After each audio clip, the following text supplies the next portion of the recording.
Perception and welcome to our maths lesson today. Now yesterday you were learning some new words for maths. Can you remember what they were?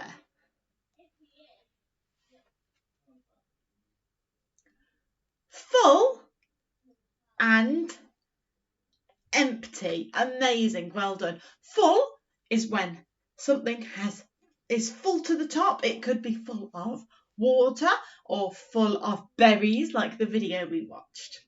Empty means there's nothing there. So,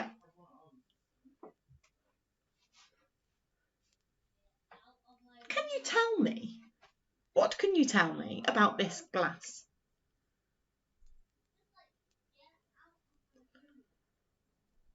What new maths word can we use to describe it?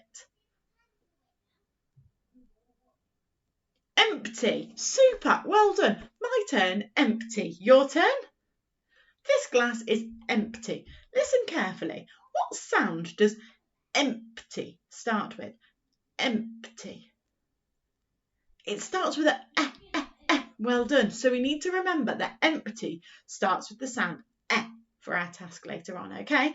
Empty. This is empty. We know it's empty. It's got nothing in. I could do this above my head and nothing goes on me. So, let's have a look. What about this? What do you notice about this glass? What word can we use? What new maths word can we use to describe this glass? This glass is full. Amazing. It is full. We know that it is full because it has lots in it all the way to the top of the glass. It is a full glass and I need to be careful. I couldn't put this upside down over my head. What would happen if I did?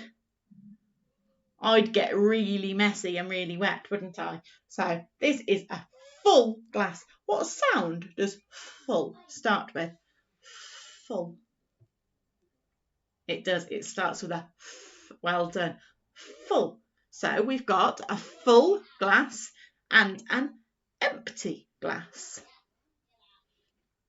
Which one's got more in? Well done. The full glass has got more in. We can see that really easily, can't we? Super duper. So now it's going to get tricky. Are you paying attention?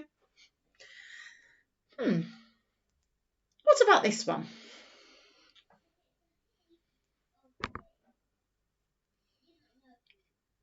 It's not empty like this glass. It has some in, doesn't it? Which one has more? This cup. You're absolutely right. So it's not empty. Is it full like this one? No, it doesn't go all the way to the top, does it? So it's not full like this one. Which one has more? The full glass. We can see the full glass has more because it's filled right to the top. Super. So, what words do you think we could use to describe this cup?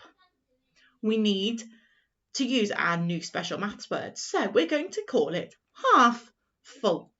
Can you see that half of the glass is full of squash and half of the glass is empty? So, you could say half full or you could say half empty. That's your choice. It's half full. I'm going to choose to say it's half full. The glass is half full.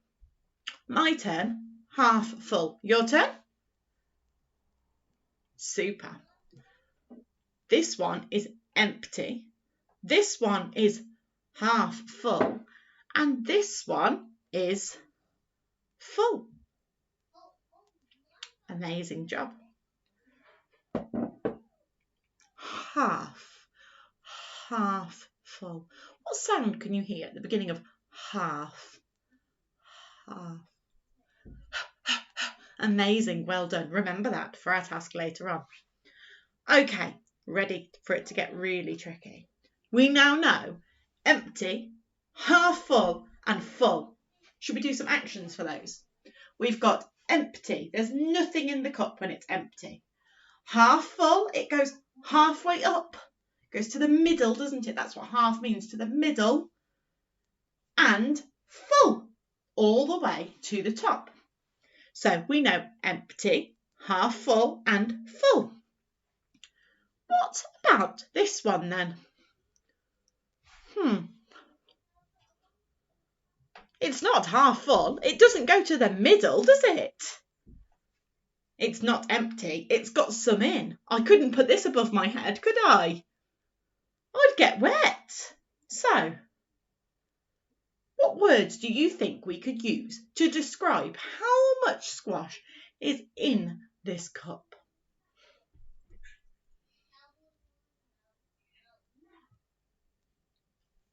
I would say it's nearly empty. It's nearly empty. It doesn't have a lot in.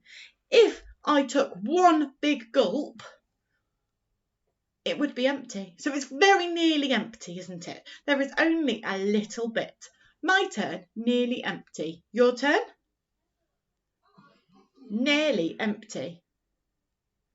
It's nearly empty. You can see that it's nearly empty because it looks a little bit like this one, doesn't it? It's near the bottom. It doesn't have very much in. It's near the bottom, so it's nearly empty. Super. So, should we do an action for nearly empty? Empty's like this. So, should we go nearly empty? Nearly empty. Super. Well done. So, we've got empty that looks like this. We've got nearly empty that looks like this. We've got half full. The half full one, where does that go? To the middle. Super. So that looks like this. And we've got full. Full goes to the top. Amazing. Now, one more. What about this one? What do you think? What special maths words could we use to describe how much squash is in this cup?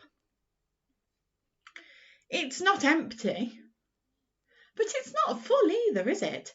It doesn't go all the way to the top. Does it go to the middle? Let's have a look, shall we? Shall we put it next to the one that is half full? Does it go to the middle? No, it's got more, hasn't it? This one has more. The half full one has less. What words do you think we could use to describe how much is in this cup?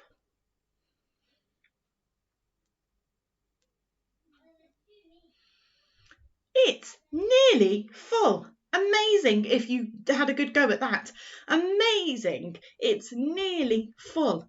Just like this one is nearly empty, this one is nearly full. We know it's nearly full because it's near to the top. It's near to the top. It's nearly full, isn't it?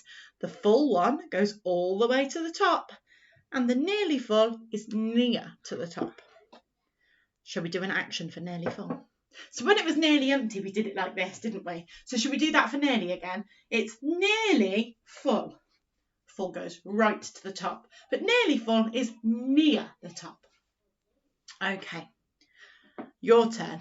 What do we call this one? Empty. Amazing. What do we call this one? Nearly empty. Well done. What do we call this one? Half full or half empty. Amazing. Well done. It goes to the middle, doesn't it? What do we call this one? Nearly full. Good job. And what do we call this one? Full. Great. Using your maths words, everybody. Super job. I'm going to post an activity for you to do using your maths words that we've just learned. Remember, you might need to listen to the sounds that you say when you use those maths words. So empty starts with a full starts with a f. half full starts with a h, and nearly empty is a n and a f, and nearly full is a n and a f. Pay attention. I really look forward to seeing the work that you do. Good job, everybody. Bye.